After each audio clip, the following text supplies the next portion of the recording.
تو آپ کی زوردار تالیاں آنریبل چیف گیسٹ سر ڈی ایس ڈی مجھول صاحب کا. اعوذ باللہ من الشیطان الرجیم بسم اللہ الرحمن الرحیم.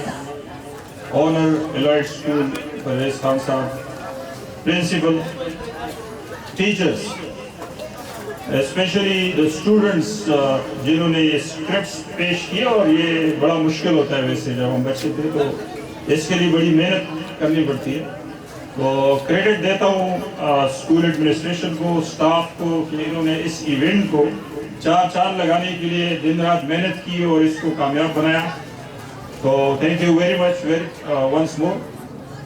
میرے لیے بڑے اعزاز کی بات ہے کہ میں اس ادارے میں آیا ہوں جس کا مقصد انسانی زندگی کو بنانا ہے, اور اس کی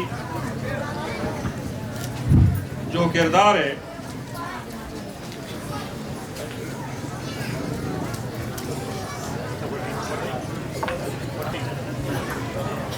آواز آ رہی ہے آپ کو؟ تو اس الائٹ اسکول کا میں نے پوچھا ہے کہ انہوں نے یہ ایفیلیشن کی ہے اس کی فیڈرل بورڈ کے ساتھ. فیڈرل بورڈ پاکستان میں بہت سارے اداروں کے کامیابی میں بڑا اپنا اہم کردار ادا کر رہا ہے, اور فیڈرل بورڈ کے اداروں نے بہت بڑے بڑے افسران اس ملک کو دیے. یہ جو بچے آج ہم دیکھ رہے ہیں یہ بلا شبہ اس ملک کا سرمایہ ہے, اور آنے والے دور میں انہوں نے ہی اس ملک کے باغ ڈور کو سنبھالنا ہے. ربی زدنی علما, اے رب میرے علم میں اضافہ فرما.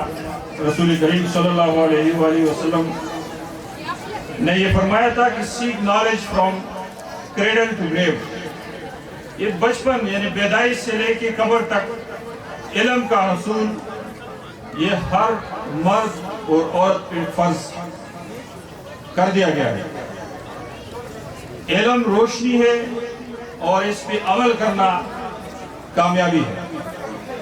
بلا شبہ یہ جو ملا گاؤں ہے, ایک علاقہ ہے, اس میں الائٹ اسکول کی یہ جو کاوشیں ہیں یہ ضرور رنگ لائیں گی, اور اٹک ایک بڑا ضلع ہے اس ملک پاکستان کا, اور ہم بھی اس کا حصہ ہیں. کافی عرصے سے ہم یہاں پہ رہ رہے ہیں.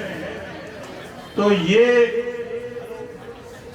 پورے ملک میں ایک پرام ضلع ہے. یہاں پہ پورے ملک کے کافی اضلاع میں دہشت گردی ہوئی, بہت زیادہ جانیں اس میں ضائع ہوئی, لیکن اٹک ایک پرام شہر ہے, اور اس پرام شہر کی روشنیوں میں مزید اضافہ کرنے کے لیے الائٹ گروپ جو ہے ملا, یہ اپنا کردار ضرور ادا کرے گا. اس کے ساتھ ساتھ چونکہ ہمارا فیلڈ موٹرویز پولیس سے ہے, تو ہم ہائی وے سے ہوتے ہوئے ان راستوں سے اس کالج اسکول تک پہنچے ہیں. اور ابھی میں ان کے اونر سے پوچھ رہا تھا کہ اس اسکول کو کالج کا درجہ دیا گیا ہے, تو یہ آپ لوگوں کے لیے بڑی خوشی کی بات ہے کہ یہاں پہ آپ کے ڈور سٹیپ کے اوپر, آپ کے گھر میں, آپ کے گاؤں میں آپ کے بچوں کو کالج کی سہولیات میسر ہو جائیں گے. میں بات کر رہا تھا روڈ کی. دنیا میں جو سروے ہے, جو ریکارڈ ہے, وہ بتا رہا ہے کہ 1.5 بلین افراد سالانہ ان روڈز کے اوپر اپنی زندگیوں سے ہاتھ دھو بیٹھتے ہیں. آپ نے سنا ہوگا اخبارات میں, ٹیلی ویژن پہ, زلزلے ہو جاتے ہیں. ابھی ریسنٹلی ترکی میں ایک زلزلہ ہوا, ہزاروں جانیں گئی. پاکستان میں 2005 میں زلزلہ آیا, بہت زیادہ جانیں اس میں ضائع ہوئی. 14 سال کا جو دہشت گردی کی جنگ تھی اس میں 80,000 یا اس سے زیادہ افراد لقمہ اجل بن گئے. لیکن میں اگر آپ کو اس کے برعکس ٹریفک حادثات میں لوگوں کی اموات کا بتا دوں تو آپ اس بات کو نہیں مانیں گے, کیونکہ یہ واقعہ خدا نہ خواستہ جب تک ہمارے ساتھ یا ہمارے کسی رشتہ دار کے ساتھ نہیں ہوتا تو ہمیں اس کا اندازہ نہیں ہوتا. ہم اس طرف توجہ نہیں دیتے. لیکن ہم چونکہ روڈز پہ 24 آورز موجود ہوتے ہیں اور ہم جب ان نوجوانوں کی لاشیں اٹھاتے ہیں تو ہمیں بہت زیادہ افسوس ہوتا ہے. یہ جو بچے آپ دیکھ رہے ہیں اس طرف ان کے والدین ہیں. ایک بچے کو پیدائش سے لے کے اس کو کمانے کے لیول تک لانے میں والدین جس جفاکشی سے، جس محنت سے اور جس کرب اور تکلیف سے گزرتے ہیں تو یہ میرے خیال میں والدین ہی بہتر جانتے ہیں. لیکن وہ بچہ جب اس قابل ہو جائے کہ وہ موٹر سائیکل چلانے کے قابل ہو، وہ گاڑی چلانے کے قابل بن جائے اور وہ نکلتا ہے اپنے گھر سے کسی کام کے لیے، کالج کے لیے، یونیورسٹی کے لیے، اور اس کی لاش آ جاتی ہے تو وہ ان والدین پہ قیامت سے زیادہ ایک وقت ہوتا ہے کہ ایک بچہ جس کو بڑا کرنے میں جو انہوں نے محنت کی ہوتی ہے، تگ و دو کی ہوتی ہے، پیسہ خرچ کیا ہوتا ہے، وہ ضائع ہو جاتا ہے.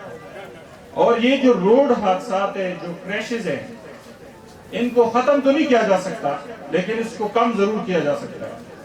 اور اس سلسلے میں اقوام متحدہ یونائٹڈ نیشنز کا جو ادارہ ہے وہ پوری دنیا کا سروے کرتا ہے. دنیا کے 60% حادثات ترقی پذیر ممالک جیسے انڈیا، پاکستان، بنگلہ دیش میں ہوتی ہے. 30-40% حادثات یہ یورپین کنٹریز جو ایڈوانس کنٹریز ہیں جنہوں نے اس پہ کام کیا، لوگوں کو ایجوکیٹ کیا، ٹریفک قوانین کی آگاہی دی، وہاں پہ ایکسیڈنٹ کی جو ریشو ہے وہ بہت کم ہوئی اور حادثات کی شرح جو ہے وہ ڈاؤن ہوئی. لیکن پاکستان میں 1997 تک اس میں بتدریج آبادی کے ساتھ اور گاڑیوں کی تعداد میں اضافے کے ساتھ یہ اضافہ بڑھتا رہا. نیشنل ہائی ویز اینڈ موٹرز پولیس کے آنے کے بعد ٹریفک حادثات میں 80% کمی آئی اور دوسرے جو کرائمز ہیں جو روڈ پہ ڈکیتی کے واردات ہو جاتے ہیں اس میں 70% تک کمی آئی ہے. تو دنیا کی کوئی بھی فورس اس وقت تک کامیاب نہیں ہو سکتی جب تک کہ وہاں کا عوام اس کا ساتھ نہ دے. میری ریکویسٹ ہے اس اسکول ایڈمنسٹریشن سے بھی کہ اس اسکول کے اندر اسمبلی میں کم از کم ٹریفک کا ایک سینٹنس ضرور بچوں کو پڑھایا کریں، سمجھایا کریں. یہ زندگی بہت زیادہ قیمتی ہے، یہ ایک ہی بار ملتی ہے اور بار بار یہ نہیں ملتی. حادثہ جو ہے یہ کوئی ایکسپیرینس نہیں ہوتا کہ اس کو بندہ ریپیٹ کر سکتا ہے. تو لہٰذا زندگی کی جو پہچان ہے اور زندگی کی جو حفاظت ہے وہ ہم سب کا فرض ہے. جیسے اللہ تعالیٰ فرماتے ہیں قرآن پاک میں وَمَنْ أَحْيَاءَهَا فَكَأَنَّمَا أَحْيَا النَّاسَ جَمِيعًا. اگر کسی نے ایک انسانی زندگی کو بچایا گویا اس نے پوری انسانیت کو بچایا. اسی طرح اسی آیت کریمہ میں آگے فرماتے ہیں کہ اگر کسی نے کسی انسان کو ناحق قتل کیا تو گویا اس نے پوری انسانیت کی قتل کی. تو یہ جو انجن ہے گاڑی کا ہو، موٹر سائیکل کا ہو، یہ بھی ایک کلر مشین کی طور پہ اس دنیا میں اپنا کام کر رہا ہے لیکن ہمیں اس کی سمجھ نہیں آتی. یہ قتل یا کسی کو مارنا یہ صرف بندوق یا تلوار سے نہیں ہوتا. اگر ہم ٹریفک قوانین پہ عمل نہیں کرتے، ہم گاڑی یا موٹر سائیکل غلط طریقے سے چلاتے ہیں، ریش ڈرائیونگ کرتے ہیں، تو یہ جو میں نے بتایا کہ دنیا میں 1.5 بلین افراد سالانہ اس میں ٹریفک حادثات میں لقمہ اجل بن جاتے ہیں تو وہ ان غفلت اور لاپرواہی اور غلط ڈرائیونگ سے ہوتے ہیں. لہٰذا گاڑی چلاتے ہوئے، موٹر سائیکل چلاتے ہوئے احتیاط کریں. ایک فرد روڈ ٹریفک حادثات میں ایک فرد کا ضیاع صرف ایک فرد نہیں ہوتا، اس کے پیچھے پورا ایک خاندان ہوتا ہے. وہ اپنے گھر کا کفیل ہوتا ہے جو اپنے بچوں کو لا کے کھلاتا ہے. اگر خدا نخواستہ وہ انسان کسی ٹریفک حادثے کا وہ موجب بن جائے یا اس میں وہ شکار ہو جائے تو پھر پورا خاندان تباہ ہو جاتا ہے. تو میری یہ ریکویسٹ ہے کہ ایک تو جو بچے ہیں جو ٹین ایجرز ہیں جن کے اندر میچیورٹی نہیں ہے ان کو موٹر سائیکل نہ دیں.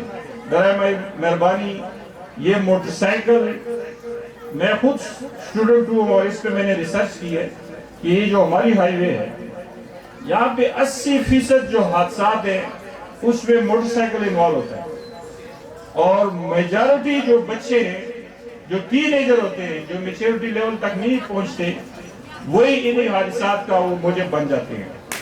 تو میری والدین سے ریکویسٹ ہے کہ بچوں کو موٹر سائیکل نہ دیں, ان کو سائیکل دینے اسکول تک پہنچنے کے لیے کوئی گاڑی کا بندوبست ہو لیکن موٹر سائیکل بچوں کو نہ دیں. یہ آئے دن ہم جو لاشیں اٹھا رہے ہیں ہمیں اس چیز کا ہمیں احساس ہے اور افسوس ہوتا ہے بڑا. جیسے میں نے بتایا نا کہ ایک بچے کو بڑا کرنے میں اور اس لیول تک پہنچانے میں کہ وہ کسی کام کا قابل ہو جائے اس میں بہت زیادہ تگود اور محنت کی ضرورت ہوتی ہے. تو وہ بچہ اگر اس لیول پہ آ جائے اور وہ اپنے والدین کا سہارا بننے کی بجائے موت کا وہ شکار ہو جائے تو یہ بہت بڑا لمحہ فکریہ ہے. یہ جو دنیا ہے یہ واپس نیچر کی طرف آ رہی ہے. یہ جو ہم نے اپنی سہولت کے لیے موٹر سائیکل یا گاڑی خرید لی ہے یہ سہولت تو ضرور ہے لیکن اس سے ہماری جو فزیکل انسان کی جو فزیک ہے اس پہ امپیکٹ پڑ رہا ہے اور لائف سپین جو ہے وہ کم ہوتا جا رہا ہے. یورپ میں وہ بڑھ رہا ہے, ہمارے ملک میں یا ایشیا میں وہ کم ہوتا جا رہا ہے. اس کی وجہ یہ ہے کہ اگر ہمیں 1 کلومیٹر بھی جانا ہو تو بھی ہم گاڑی نکال لیتے ہیں یا موٹر سائیکل نکال لیتے ہیں, حالانکہ پیدل جانا یہ صحت کے لیے بہت اچھی چیز ہے, زبردست ہے. پھر جب ہم اس سٹیج پہ آ جاتے ہیں کہ ڈاکٹر ہمیں کہہ دیتا ہے کہ آپ واک کریں تو وہ پھر ہمارا اینڈ ہوتا ہے. تو اس سٹیج پہ پہنچنے سے پہلے اگر ہم ان چیزوں پہ توجہ دیں کہ ہم گاڑیوں کا اور موٹر سائیکلوں کا استعمال کم سے کم کریں, اگر کرتے ہیں اور کرنا مجبوری ہے تو پھر وہ اس انداز سے کریں کہ ہم کسی کی زندگی لینے کا موجب نہ بنے. کم از کم اپنے بچوں کو جو ہم ٹائم دے رہے ہیں, جو پیسہ, سرمایہ, وقت, محنت, مشقت وہ جو ہے وہ ضائع نہ ہو اور ہمارے بچوں کا جو کیریئر ہے وہ تباہ نہ ہو. تو ونس مور میں زیادہ ٹائم نہیں لوں گا, کافی بڑا فنکشن ہے. اس پروگرام میں آنے کے لیے جو کاوش ہے, جو کریڈٹ ہے وہ میں جمشید خان کو دوں گا ضرور, کہ انہوں نے مجھے بتایا اور اس پروگرام میں ان کی وجہ سے آیا تو مجھے بڑی خوشی ہوئی ان بچوں کے ساتھ گل مل کر اور ان کے فنکشن میں شریک ہوا. اسٹیٹ سیکرٹری ڈیفینیٹلی آپ نے ایک زبردست اس اسٹیج کو سنبھالا, میں ان کو بھی ضرور کریڈٹ دوں گا. تمام ٹیچرز کو اور تمام بچوں کو میری طرف سے سلام, بہت شکریہ.